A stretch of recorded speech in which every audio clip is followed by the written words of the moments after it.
nome é Maria Eduarda e o nosso grupo irá fazer um estudo detalhado sobre o contrato de factoring, desde a sua conceituação e origem até a sua extinção. Bom, também conhecido como fomento mercantil ou fatorização, o factoring ele é uma atividade comercial que gera um contrato onde o empresário ele cede a outro os créditos provenientes de suas vendas a prazo a terceiros. Ou seja, a empresa fatorizada ela vende esses créditos originados dessas vendas a prazo à empresa fatorizadora. E esse valor ele é transformado em um valor imediato, à vista, mesmo com um desconto aí, com um percentual abatido nessa transação. Existem três figuras nessa relação, que é a empresa fatorizadora, a cedente cessionária de créditos, que ela pode ser pessoa física ou jurídica, mas necessariamente comerciante, tendo em vista que é uma atividade que não está livre, privada de instituições financeiras. A empresa fatorizada, que é a empresa titular dos créditos, ela pode ser pessoa física, jurídica, comercial ou industrial. E o terceiro devedor, que é aquele que compra a mercadoria. Em relação à origem dessa atividade, a gente pode perceber ela desde as primeiras gestões comerciais, encontrando nos fenícios, gregos, romanos. E aí ela vem sendo transformada ao longo do tempo, chegando na Europa entre os séculos XIV e XVI, onde eles usavam a figura de um agente fator para fazer uma intermediação de compra e venda de mercadorias. E esse agente ele ganhava uma comissão em cima disso. Já no século XVI, os ingleses eles usavam essa figura para guardar a mercadoria, essa mercadoria também, e também adiantar, antecipar esse valor gerado. Quando chega no continente norte-americano, é que essa figura ela já vai se moldando de um intermediador para um assessor desses comerciantes. E é aí que a gente encontra uma base para o factoring utilizado e praticado hoje em dia. Jefferson, e dando continuidade aí às explicações em torno do assunto, eu vou discorrer agora um pouco sobre as características do contrato de factoring. Tá? Pois bem, a gente pode destacar inicialmente que se trata de uma modalidade atípica, ou seja, não tem previsão em lei, tá? É um contrato que a cada dia ganha mais espaço, tem mais projeção, as pessoas utilizam bastante, porém não está escrito em lei, vamos dizer assim, né? E daí podemos trazer algumas particularidades, né? São elas a informalidade, ou seja, quando não requer a forma escrita, ainda que seja usual entre as partes.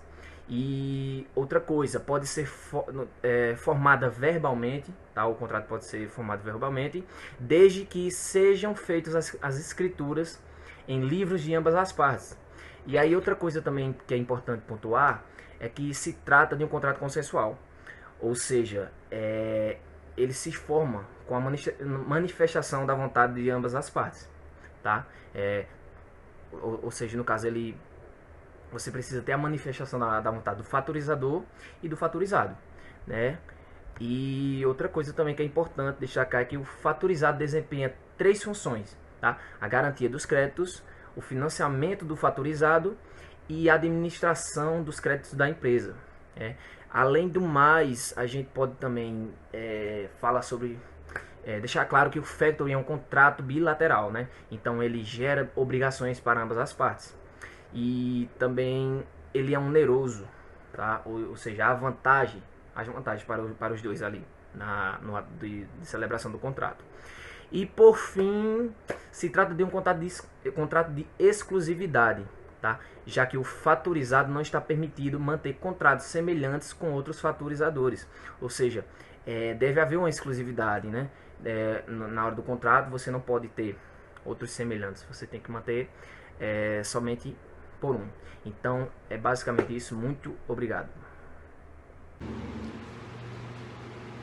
Bem, dando continuidade aí aos trabalhos apresentados referentes ao contrato de factoring, eu irei falar agora um pouco sobre as duas espécies dessa modalidade contratual que nos traz o professor André Santa Cruz.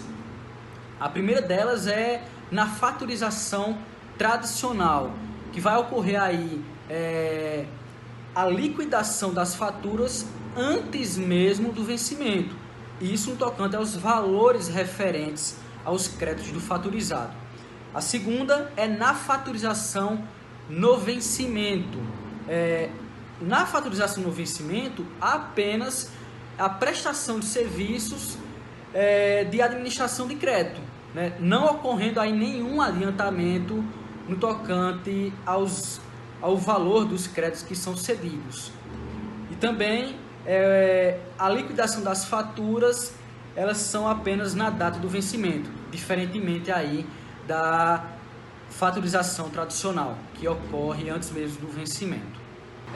Há algumas vantagens aí da pessoa jurídica que contrata uma empresa de fomento mercantil, porque a gente sabe que essas empresas, elas trabalham ou elas existem a fim de dar uma garantia no que consiste a liquidação dos créditos que são cedidos no vencimento e também havendo uma antecipação.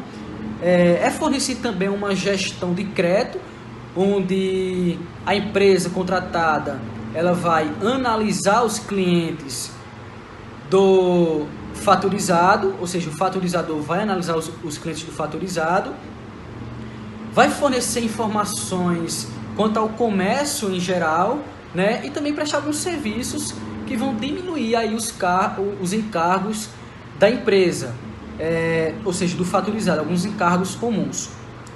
Por fim, a gente poderia trazer como vantagem também uma gestão de financiamento, né? Porque vai caber aí ao fatorizador assumir os riscos com a cobrança e o não pagamento das contas. E isso traz à empresa contratante uma possibilidade maior de focar, por exemplo, nos seus negócios, visando aí a produção, comercialização e também a expansão de sua própria empresa, né? Vale lembrar aqui que o fatorizador, ou seja, a empresa de fomento mercantil, ela assume todos os riscos e não há ou não tem direito de regresso. Falando um pouco agora sobre os efeitos e obrigações do factoring. Os efeitos do factoring, ele produzirá obrigações e direitos para ambos os contratantes. Partindo para as obrigações, o fatorizador, ele deve pagar as importâncias relativas à fatura, porque ele deve assumir os riscos pelo não pagamento, pela falta de compromisso com a obrigação, ou seja, o fatorizador também deve pagar as comissões devidas, submeter suas contas à análise e sempre remeter de forma organizada, sempre acompanhando as informações necessárias para quando chegar a sua cobrança, ou seja, prestando assistência a fim de facilitar as cobranças dos créditos transferidos. Bom, da extinção do contrato de factoring, além das medidas extintivas de todos os outros contratos, o factoring também se extingue por vencimento de prazo de sua duração, mudança de estado de um dos contratantes, distrato ou resiliação bilateral ou unilateral, desde que preceda de aviso prévio, morte de uma das partes, se esta for comerciante ou individual, e pelo inadimplemento de obrigações contratuais. O factoring, por ser um contrato oneroso, apresenta prós e contras, obrigações e direitos das partes contratantes. Conclui-se que a finalidade principal do factoring é o fomento mercantil. As finalidades mais básicas dessa empresa é fomentar, assessorar, ajudar o pequeno, ao médio e até grande empresário a resolver problemas do dia a dia. Em troca, a empresa recebe uma comissão ajustada pelas partes e o pagamento pelos serviços prestados. Eu vou falar sobre um caso de pedido de recurso especial, no caso de número 434433, que ocorreu em Minas Gerais. O caso ocorreu no dia 25 de março de 2003 e o relator foi o ministro Aldair Passarinho Júnior. Acontece que foi dado um cheque como garantia no contrato de compra e venda. Após o contrato, a empresa de factoring ela adquiriu esse título de crédito, porém o vendedor não efetuou a entrega da mercadoria. Com isso, o titular do crédito sustou o cheque. E daí caracteriza-se um caso de causa debende. O juiz, no caso o ministro, Aldair Passarinho Júnior, alegou que o cheque não teria autonomia absoluta após a fraude notória. E ressaltou também que a empresa de factoring, ao assumir o título de crédito, recebe uma devida remuneração, que consiste na redução do deságio, no caso do valor do deságio, sobre os valores constantes dos títulos negociados. Com isso, a empresa de factoring assume para si os riscos do inadimplemento dos mesmos. Essa assunção desse risco se dá porque o factoring ele não se resume apenas à compra e venda no papel, mas tem como uma das atividades da fatorizadora a adequação da carteira do cliente. Ao analisar o caso e proferir tais explicações, o juiz decidiu que não seria possível recurso especial, ou seja, a decisão foi desprovimento de recurso especial.